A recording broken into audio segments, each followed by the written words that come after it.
Hello guys, welcome to my 30 days of veg series. আজি হৈছে শাওনৰ প্ৰথমটো সোমবাৰ ৰাতিপুৱা উঠি মই অলপ প্লেন্টছ বিলাকত পানী দি ললো তাৰপিছত এয়া ঘৰো চাফা কৰিছো যিহেতুকে শাওনৰ প্ৰথমটো সোমবাৰ হয়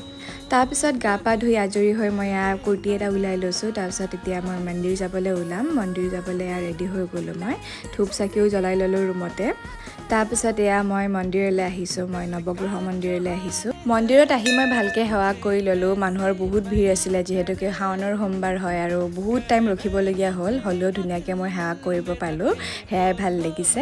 মন্দিৰৰ পৰা মই বাহিৰে অফিচ গলো আৰু এয়া অফিচৰ পৰা আহিছো মই যেহেতুকে মোৰ আজি ব্ৰত আছিলে সো মই একো ৰেচিপি শেয়াৰ কৰিব নোৱাৰিলো বাট মই যি খাইছো মই হেতুৱে আপোনালোকক দেখাব ট্ৰাই কৰিছো এতিয়া সন্ধিয়া 6টা মান বাজিছে আৰু মই এতিয়া ব্ৰতটো ভাঙিম সেইকাৰণে মই সাগু অলপমান বনাই লৈছো লগতে অলপমান ফ্ৰুটছ কাটি লৈছো আৰু তাৰপিছত ভগৱানক সেৱা কৰি ললো তাৰপিছত এয়া সাগু আৰু ফ্ৰুটছ খালো আৰু ৰাতি ঘি ভাত খালো আজিলৈ আহিছো বাই